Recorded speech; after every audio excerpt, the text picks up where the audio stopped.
Olá, operador. Eu sou a Déia Brasil, analista CNPIT. E domingo sobra para nós estudar o Ibov, né? Bora lá? É, meus amigos, como diz o meu querido Charles Nader, é só a gente abrir o dente que lá vem o soco, né? Semana passada nós ficamos felizes aqui com a reação do Ibov, porém essa semana já jogaram o balde de água fria novamente e fomos engolfados, né? O urso engolfou o touro aqui. Está cada vez mais notória a dificuldade do preço passar pela região de retração da perna de baixa aqui, ó. Nós tivemos essa perna de baixa e agora a gente trabalha na tentativa de passar por essa retração. Caso, novamente, nós estamos numa região bem complexa do Ibov. Alertei a semana passada, alertei a semana retrasada. Se o preço não conseguir passar essa região de retração, pessoal, não há outra alternativa a não ser buscar fundos cada vez maiores, né? A gente buscar essa pernada de baixo aqui, tá? Voltarmos na região de 108, ali 110 pontos por enquanto, né? Momentaneamente nessa região, tá certo? Mini índice pior, né? Mini índice numa situação muito difícil, pessoal, muito difícil mesmo, tá? Aqui para o comprador. Se segurou nesse último fundinho aqui, ó, tá vendo? E perdeu, né? Perdeu a linha de tendência de alta aqui, ó. A linha de tendência foi perdida, tá? Essa linha que liga esses dois pontos foi perdida em gap, né? Então, para segunda-feira, a única salvação seria deixar o bebê abandonado aqui. Deixa o bebê abandonado e retornamos como fingindo, né, que nada aconteceu. E aí, caso deixe o bebê abandonado, ou seja, se a gente vier em gap de alta, eu acredito que o alvo seria a região de abertura da quarta-feira, tá? Essa região aqui. Continuando a perder as mínimas aqui, aí a gente continua na tendência de baixa franca, né? Tendência de baixa franca aqui, com alvos ali na região do 110. Já era esperado, né? Por essa retração aqui, já era aguardado o preço retornando nessa região, mas mostra muito cansaço de subir e cada vez mais enxergando realmente o fundo deste canal de baixa aqui, ó. Então, esse canal de baixa aqui, com fundo lá no 93, 94 mil pontos, né? Então, o que a gente deve fazer, né? Proteger, como eu venho falando há várias semanas, né, pessoal? Protejam as operações, tá? Não aceitem um prejuízo muito grande. Evitem abrir operações com muito vultuoso, né? Um valor financeiro muito vultuoso. Procurem dividir, parcelar suas entradas. Talvez seja mais interessante do que realmente você acreditar que a bolsa está barata e agora eu vou colocar tudo, né, na bolsa. Não é bem assim. A coisa aqui pode ficar mais barata, tá, pessoal? Esse é o problema. Na verdade, o que a gente tem sempre que observar é o seguinte: a bolsa ela pode ficar, além de mais barata, ela pode ficar barata por muito tempo, entendem? Então não quer dizer que não vai voltar aos 120, 130, 150. Claro que um dia vai voltar. O problema é quando, o tempo que isso pode levar. O preço do dinheiro no Brasil é muito caro. Né? Eu sou muito bem remunerado na renda fixa para deixar parado o meu dinheiro na renda variável. Né? Por isso que a gente busca pegar um momentum que o preço vai para alta realmente. Então, nesse caso aqui, não é o mais adequado para a gente colocar muito dinheiro na renda variável momentaneamente. Tá, pessoal? Bom, vamos dar uma olhadinha no dólar.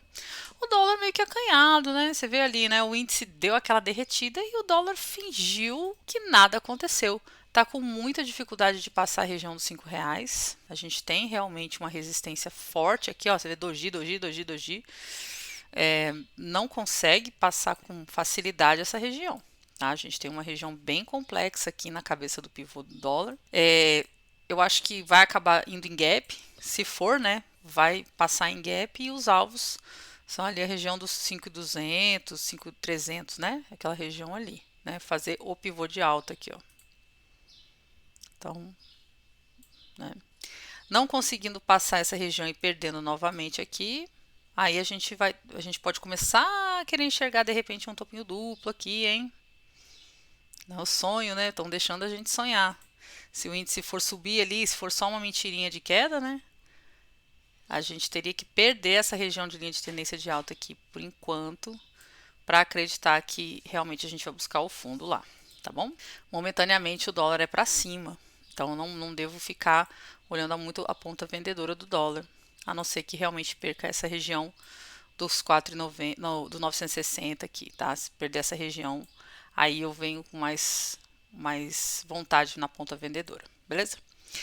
Bom, eu separei uns ativos aqui que sobreviveram, tá? São os que ainda permanecem com um mensal positivo. Não necessariamente eles são bons, mas eu vou estudar com vocês porque eles ainda estão com um mensal positivo. Não sei se vocês se lembram, tá?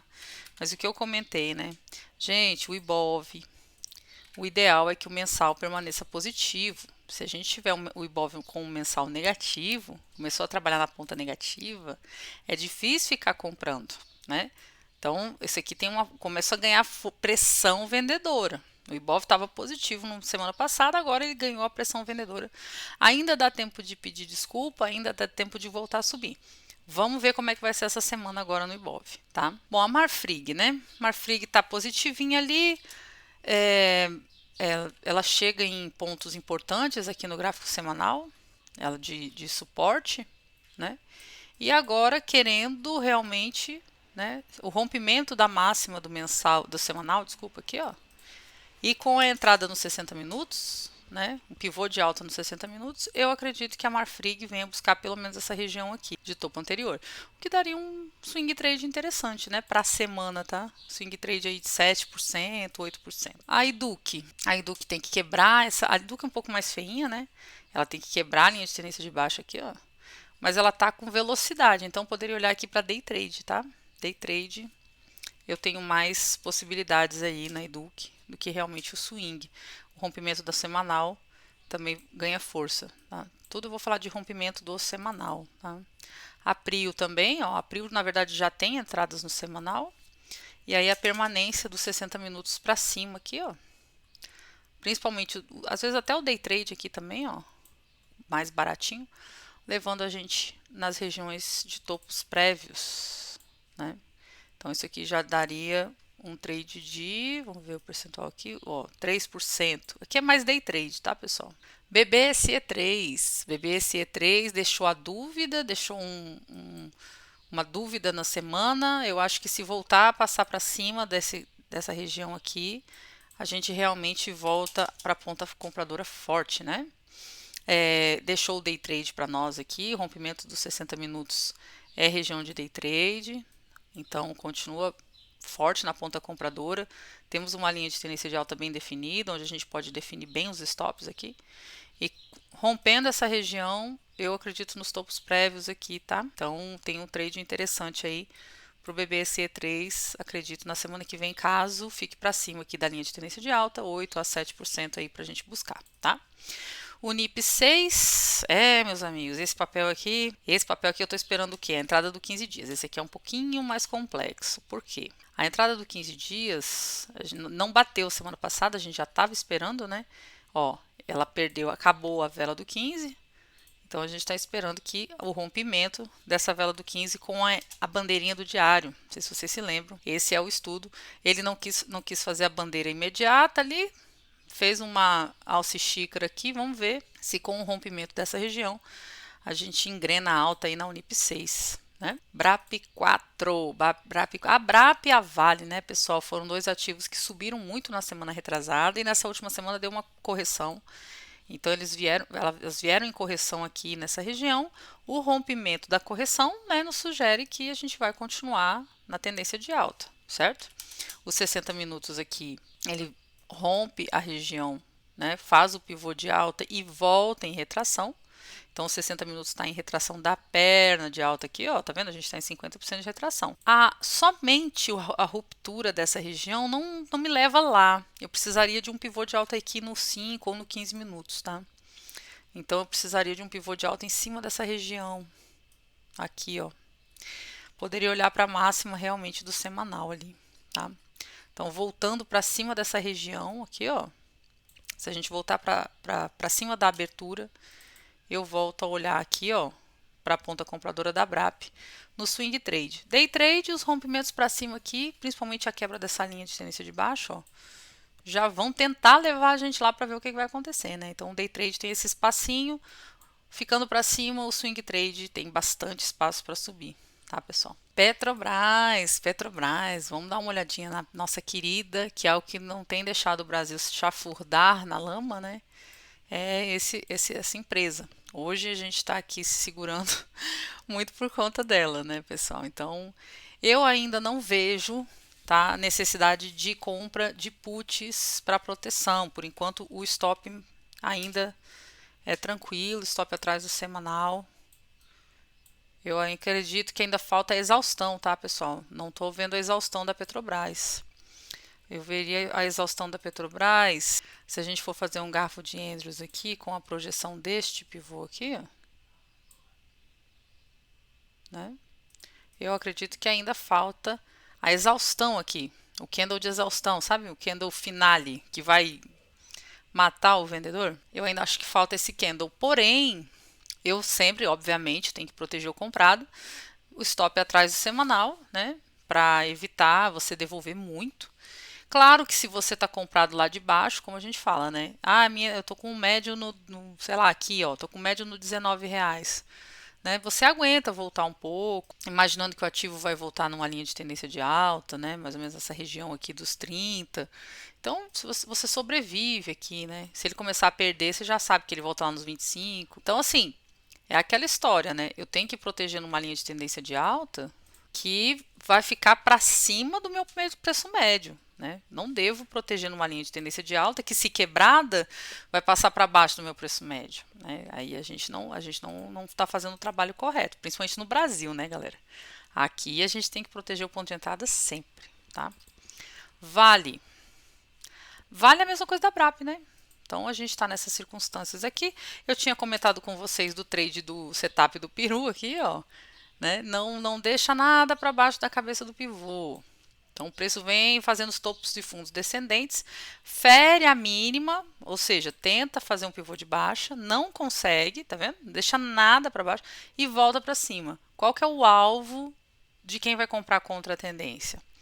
O alvo é aqui, né? Região de retorno do pivô aqui, ó. Então, o contra a tendência desceu. E agora quem está aqui é a reversão, a tentativa de reversão. Então, assim, nós na Sharks Investment School recomendamos não operar essa parte do gráfico, que é a tentativa de reversão de tendência. É difícil, tá, pessoal? Então, eu preciso fazer o pivô de alta, eu posso ficar bastante tempo aqui. Então, eu não quero operar a reversão. Por quê? Porque a reversão é a contração da volatilidade. Eu não quero operar a contração da volatilidade. Ó, porque assim, normalmente nós temos a expansão de volatilidade, contração de volatilidade, expansão de volatilidade, contração de volatilidade, né? Então nessa perna aqui nós queremos participar, a gente quer estar vendido.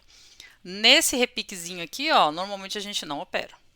Mas se eu for operar, eu vou operar o contra a tendência, então eu vou operar e vou sair aqui, que é o que aconteceu com a Vale. Então a gente desce aqui, porque eu vou pegar só essa perna aqui. Beleza. O que a gente evita operar? Isso aqui, ó. Ah, quebrou a linha de tendência de alta e agora ele vai se voltar e fazer o pivô de alta, né? Isso daqui a gente evita operar porque pode levar muito tempo, pode não dar certo, né? Então, assim, a gente não vai pagar para ver a reversão. Eu desço e espero. Se for feita a reversão, muito que bem. A gente entra, acha um ponto de entrada aqui, ó, depois que tem o pivô de alta. Caso não seja feita a reversão e volte tudo lá para baixo, a gente vai achar um momento para vender aqui também, tá certo? Bom, pessoal, então vamos para a última e não menos importante. A Alupar, excelente papel, né? Empresa boa, pagadora de dividendos, tá? Vamos ficar de olho aqui. O semanal tá com muito ruído, muito sujo, então não vou olhar para o semanal, mas eu vou olhar para o 15 dias aqui, tá? O 15 dias, sim, me mostra. Se passar novamente pela máxima do 15 aqui, ó, que já passou uma vez, pelo 29,02, eu acredito que a gente vai voltar a ter uma pressão compradora interessante aqui para o papel, tá? E é um ativo que vale a pena a gente se manter posicionado, porque é boa pagadora de dividendos, tá certo? Bom, operador, vocês viram aí, né, a dificuldade que o Ibov está em se manter para cima. Então, cada vez mais, está cada vez mais difícil a gente se manter na ponta compradora, tá? Tô chamando a atenção de vocês para isso. Na segunda-feira, se a gente abre em gap de alta e consegue fechar para cima da abertura de quarta, eu acredito que ainda tem a salvação. Fora isso, e principalmente perdendo a mínima de sexta-feira, aí a ponta vendedora vai entrar com mais força, na minha opinião, tá? Então, a proteção de capital, principalmente, e começar a entrar para a ponta vendedora, na minha opinião, na perda da sexta-feira ali, a gente já tem esse cenário, tá certo? Bom, pessoal, meu nome é Deia Brasil, analista CNPIT. Convido a todos vocês a se inscreverem no meu canal, ativar o sininho e vou deixar aqui embaixo também o link da Sharks Investment School, tá? Escola de investimentos que forma você um operador de mercado, tá certo?